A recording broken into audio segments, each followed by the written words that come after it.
Well, hello. Very nice to see all of you here. I wanted to start out with some phenomenal news that I just learned last night. I got the good news. Now, this is for people that would remember Mr. Carmona. He was the phys ed, the gym teacher at Dawes Avenue last year and the year before. And the good news is that Mr. Carmona is doing great. He's teaching closer to his house. But the good news is that he and his wife, Mrs. Carmona, are expecting a baby girl. Yeah, in September. So we were excited for him and glad to hear from him and hear his great news. So share that with anybody that knows Mr. Carmona and that he was thinking of all of you and wanted us to let you know that he's doing great. More fun, our joke of the day. What did 0 say to 8? Nice belt. Get it? A 0 is kind of wearing a belt to turn it into the number 8. Cute, right? I know. Positive affirmation today. I can change the world. I heard this great story about this Girl Scout troop who every day would take all of these pink flamingo lawn signs and move them to a new first responder's lawn. Maybe a police officer, a firefighter, a nurse, or a doctor. And there would be a sign to get everybody's attention to say thank you for all that you're doing to make the world a better place. And I thought, well, you may not have a lot of flamingos, but could you make a lawn sign to say thank you to someone or just to say, hey, I think you're awesome? Yeah, you could do that.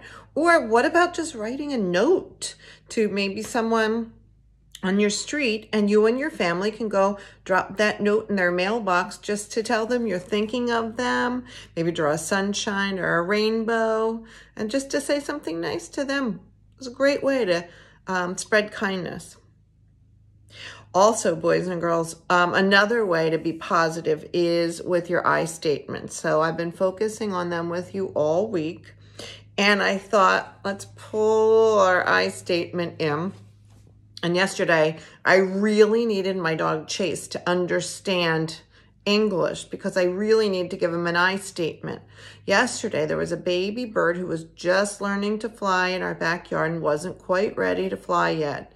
And when I let Chase out with me to water the vegetable garden, Chase found the baby bird and I was yelling, no, stop, Chase, because of course Chase thought this was a toy.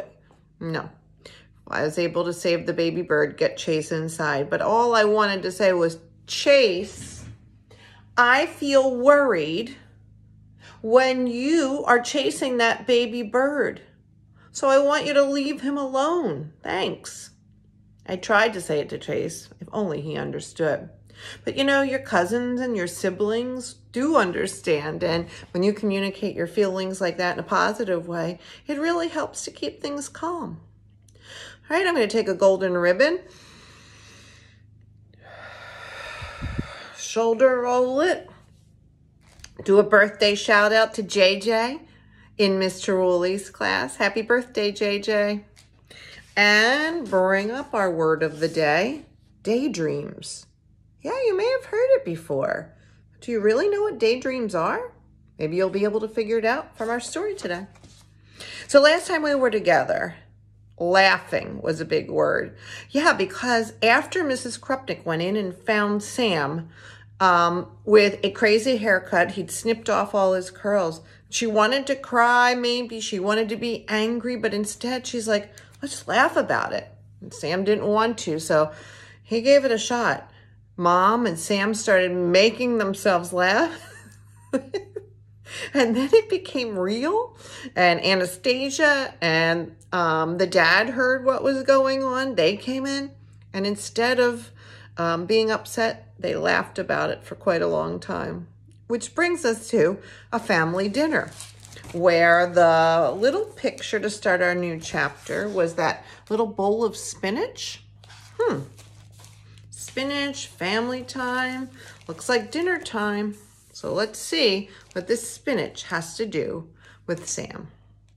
Catherine, Sam's daddy said at dinner, This is terrific fish chowder.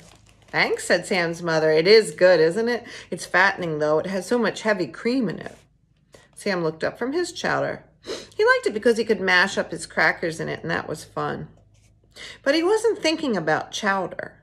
He was thinking about something that he had just noticed for the first time. Why, Sam asked his father in a thoughtful voice, do you call Mommy Catherine, but I call her Mommy? Well, Dr. Krupnik explained, I can't call her Mommy because she's not my mother. My mother was named Ruth. Did you call her Ruth? Sam asked. No, I called her Mother, but her name was Ruth. What's your name, Daddy? Sam's father grinned. Well, my dad's name was Sam, like you. That's why we named you Sam when you were born. It was Anastasia's idea. Sam frowned. It was all very puzzling. But why do you call me Sam? I know my name is Sam, but your name is Myron, and I don't call you Myron. If I call you Daddy, why don't you call me son? And why don't you call Mommy wife? His father said, well, I suppose I could do that. He looked at Mrs. Krupnik and said, could I have another helping of chowder, wife? Oh, of course, husband, said Mrs. Krupnik, and she took his bowl over to the stove where the pot of chowder was. Would you like some more, son? How about you, daughter? Sam and Anastasia both said, no, thank you, and giggled.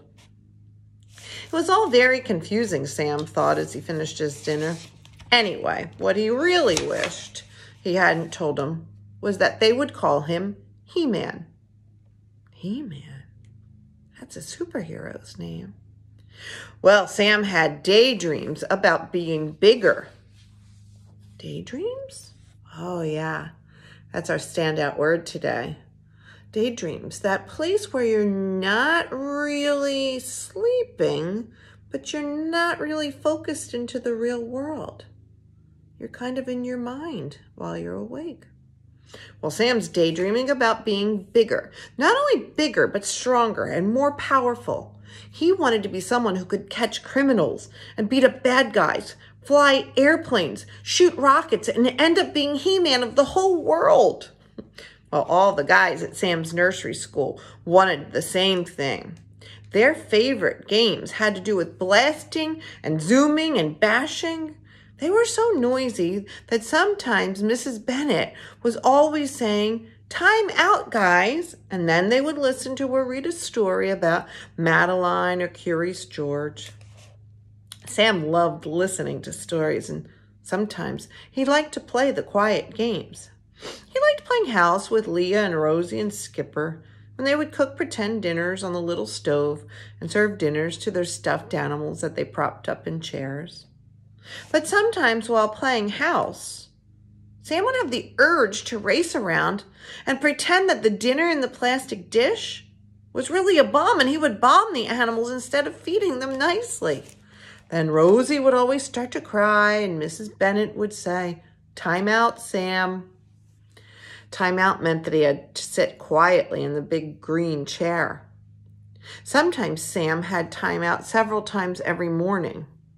He didn't mind that. Football players had time out too.